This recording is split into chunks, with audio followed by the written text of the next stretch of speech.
Est-ce qu'il faut avouer cependant que les Israéliens ont un langage de franchise que nous n'avons plus? On s'auto-censure en Europe de l'Ouest. Je me rappelle Elie Wiesel qui racontait à la fin de la guerre, il traverse l'Allemagne.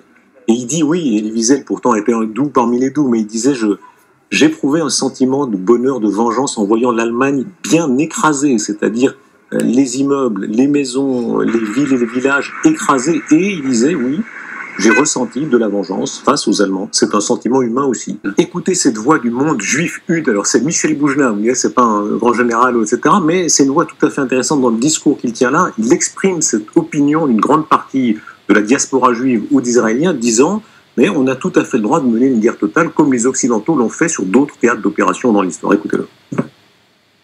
Il faut éradiquer le Hamas, heureusement. Hélas, parce que, évidemment, qu'il va y avoir des morts. Évidemment, il va y avoir des dommages collatéraux, on le sait, et il y en a déjà.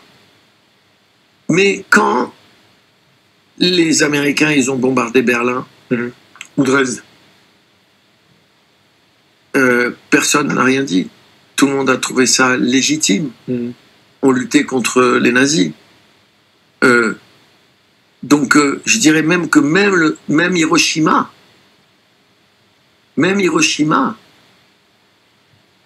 n'y a pas eu de levée dans le monde entier pour dire que, alors que c'est une violence, il n'y a pas plus terrible que ça. Donc, voilà, ce sont des très forts propos. On est d'accord ou non avec ce que dit Michel Boujna, mais ce sont des très forts propos. Il faut rappeler qu'à l'époque d'Hiroshima, Churchill dit par exemple, il le faut parce que on économise comme ça beaucoup d'autres morts occidentales. Il fallait bombarder Hiroshima. On peut comprendre que beaucoup d'Israéliens considèrent qu'il faut mener une guerre totale.